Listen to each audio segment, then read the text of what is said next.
Okay, so today we're going to do a quickie. This is cleaning out your manifold absolute pressure sensor. So we've got to find it. It's underneath this big thingy. So we first of all take off our oil cap, which I can't get off because it's too tight. Ah! Then we're going to lift this cover up.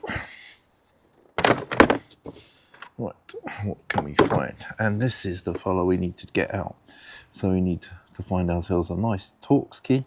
And we're going to pop that out and give it a clean. T25. T25. So do that. Gently pull it out.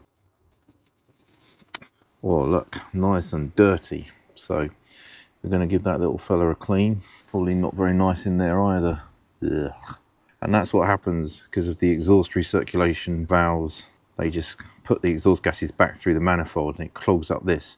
And this can make your engine run poorly or, you know, not as well and mess up your fuel consumption and stuff. So it's a really easy fix or, you know, quick fix, quick clean. And then we'll see whether we can put it back in and hopefully the car will run better after that. Right, once we've got it here in our nice clean little pot, just going to wipe it off. It's nice and dirty. So this has got all the crud on it from the intake manifold. Remember, I've got a stock car with EGR valves working.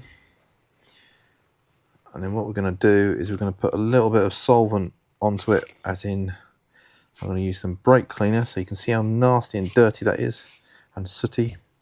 I'm going to use a little bit of brake cleaner. I don't know whether that's exactly the correct thing to use, but it's a good solvent for cleaning things off. Right, important thing to remember, do not poke anything down there because you will damage the actual sensor part. But we're not poking things down, we're just getting it nice and soaked with some solvent to hopefully get the worst of the nasty stuff off of it.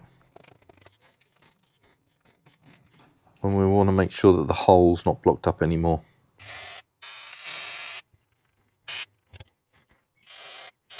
Once you've done that, you're basically ready to refit it.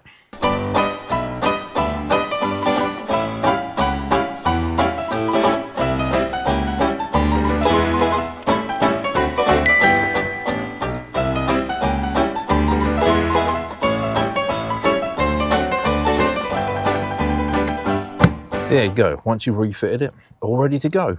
And you've done a really easy, quick job on a Land Rover that may well improve the way your car runs, and it isn't going to cost you a penny.